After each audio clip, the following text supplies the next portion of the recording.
Հաջորդ ելույթի համար խոսքը ուզում եմ փոխանցել Ուժեղ Հայաստան դաշինքի անդամ պարոն Էդգար Ղազարյանին։ Խնդրեմ, պարոն Ղազարյան։ Բարև ձեզ, սիրելի հայրենակիցներ։ Հայաստանի Հանրապետության սահմանադրության մեջ ամեն ինչ շատ հստակ է գրված։ Հայաստանի Հանրապետությունում իշխանությունը պատկանում է ժողովրդին։ Եվ ժողովուրդը իր իշխանությունը իրականացնում է ընտրովի եւ նշանակովի պաշտոնատար անձանց միջոցով, ընտրությունների միջոցով։ Ընտրություն այն միակ ձևն է, որով ժողովուրդը որոշում է, թե որ ծառայողները պետք է իրացնեն իշխանությունը։ Այն ինչին, որ մենք ականատես ենք եղել մայիս, հունիս ամիսներին, դրանից առաջ ամեն ինչի հետ կապ ունի, բացի ընտրությանը։ Ընտրական գործընթացի բոլոր փուլերում առանց բացառության տեղի են ունեցել այնպիսի համակարգային, կազմակերպված, պարբերական եւ էական խախտումներ, որոնք թույլ չեն տվել Հայաստանի Հանրապետության ժողովրդին իրականացնել իր իշխանությունը։ Սամվել Կարապետյանը, որը առանցքային ընդդիմադիր քաղաքական ուժերից մեկի առաջնորդն էր եւ դա պարզ դարձավ նաեւ ընտրությունների արդյունքում, ամբողջ նախընտրական շրջանում զրկված է եղել իր քաղաքացիների ընտրողների հետ հանդիպելու հնարավորությունից, ապօրինի տնային կալանքի պատճառով։ Դեռ նախընտրական քարոզչությունը չսկսած, կազմակերպված օրը 1, 2, 3 դեպքերով պարբերական գրոհներ ուժեղ Հայաստանի գրասենյակների վրա, այդ գրոհները ավարտվել են ձերբակալություններով, համակարգչային տեխնիկայի առգրավումով, խուզարկություններով, հետապնդումներով, դրանք կրել են կանոնավոր բնույթ, իբր թե խախտումներ են հայտնաբերում։ Քանի դեռ իրենք էին իշխանության դիմություն, ասում էին, որ ընտրախախտումներ անողը իշխանություններն են։ Հիմա իրանք դարել են իշխանություն, ասում են ընտրախախտումներ անողները ընդդիմությունն է։ Ընդդիմությունը ոնց կարա ընտրախախտում անի, ընտրախախտումը անում է, եթե պետք է անի իշխանությունը։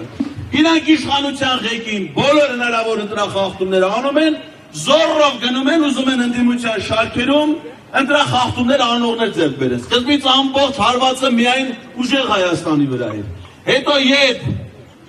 Հայաստան դաշինքը նաև ակտիվացնեցին քարոզարշավը, թիրախավորվեցին նաև Հայաստան դաշինքը։ Հետո երբ լսեց, որ պիտի գործառույթի հետ հանդիպի, սկսեցին թիրախավորել նաև Բարգավաճ Հայաստան կուսակցության ներկայացուցիչ։ Հələ նայեք այդ բաների հետ ժամանակագրությունը, հայտարարություն իրենց գործողություններ, հայտարարություն իրենց գործողություններ։ Անհաշվելի քանակով պատգամավորի տեխնացուներ են ձերբակալվել։ Պատգամավորի տեխնացուներ ունեն անձեռնմխելիության իրավունք։ Չի եղել մի դեպք, որ դատախազությունը միջնորդություն ներկայացնի կենտրոնական ընտրական հանձնաժողովին եւ իրենք պաշտպանեն պատգամավորի տեխնացուին, ասեն այս պահին քերական հետապնդում մի արեք, ընտրությունը կպրծի, հետո կանեք։ Թույլ տվեք, որ այդ մարդիկ գնան իրենց քարոզարշավ անեն։ Նման դեպք չի եղել, որ կենտրոնական ընտրական հանձնաժողովը մերժի դատախազում։ Անհաշիվ ձերբակալված պատգամավորի տեխնացուներ ու հատկապես այս 3 ընդդիմադիր քաղաքական ուժերի։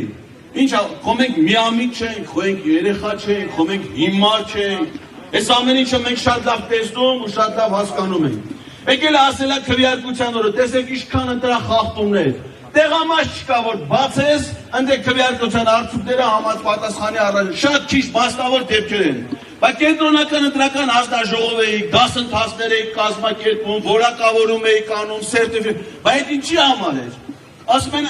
ընտրությունների օրը ինտերնետը խափանվել է, թվերը սխալ են եղել։ 12 միլիոն եվրո Եվրոպական միությունից փող ենք ստացել դրա էլեկտրոնային համակարգեր ներդնելու համար, բայց ինչի է ծառայել, այսինքն ինչ է ցույց տալի կյանքը։ Այս մարմինը կենտրոնական ընտրական հանձնաժողովը չի կարողացել կազմակերպել այնպիսի գործընթաց, որը կոչվում է ընտրություն։ Դե որտե՞ղ պետք է կազմակերպի կենտրոնական ընտրական հանձնաժողովի նախագահ սաղ կյանքում եղել է Նիկոլ Փաշինյանի օգնականը։ Նա եղել է թերթի խմբագիր, թերթի խմբագրության լրագրող, նա եղել է ազգային ժողովի պատգամավոր, նա եղել է պատգամավոր Նիկոլ Փաշինյանի օգնական, նա եղել է վարչապետ, սա եղել է պատգամավոր, ինքը իրան ընտրել է կենտրոնական ընտրական հանձնաժողովի նախագահ։ Ու այս ամեն ինչից հետո չեն կարողացել կազմակերպել։ Եվ մենք ունենք շատ տրամաբանական պահ, նայեք, ԲՀԿ-ի մեր գործընկերներն են խոսում։ Նույն կենտրոնական ընտրական հանձնաժողովը, արդյունքները ամփոփում է on-line նայում ենք։ Գալիս է մեկ էլ մի բան, ընդամենը 10%-ն են ամփոփել, Փաշինյանն ասում է ես ընտրվել եմ, ի շնորհավոր եք։ Դադարեցնում են on-line տվյալների հրապարակումը այդ պահից։ Առավոտից սկսում են շարունակել իր ուզած թվերը ասելով,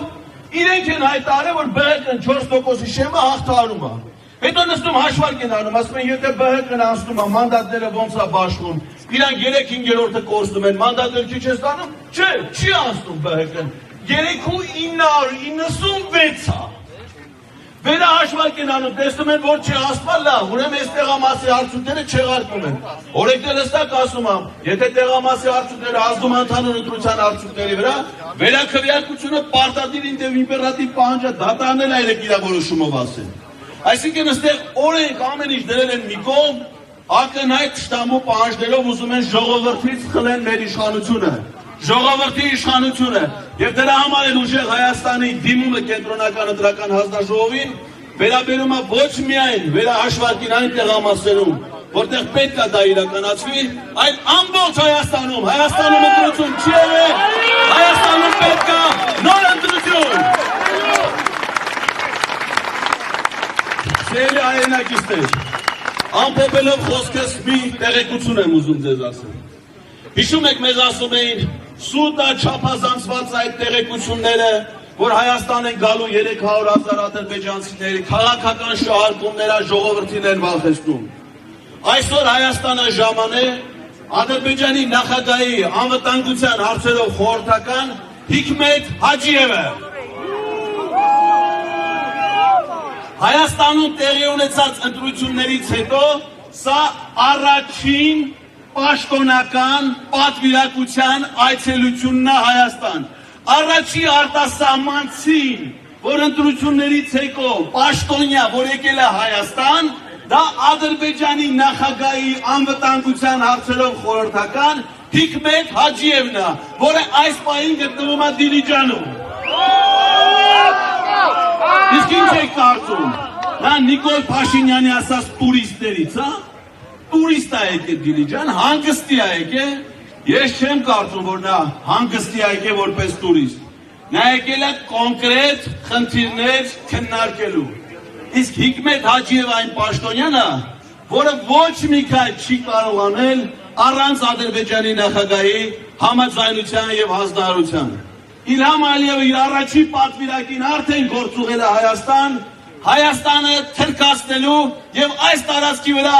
Արևմտյան Ադրբեջանի հանրապետություն ստեղծելու համար։ Եվ դրանց համար է անհրաժեշտ այսօր գողանալ եւ զավթել մեր ժողովրդի իշխանությունը։ Հայրենիքի գողերը շարունակում են մնալ որպես իշխանության գողեր եւ հայ ժողովուրդը դա ոչ մի պարագայում չպետք է թույլ տա։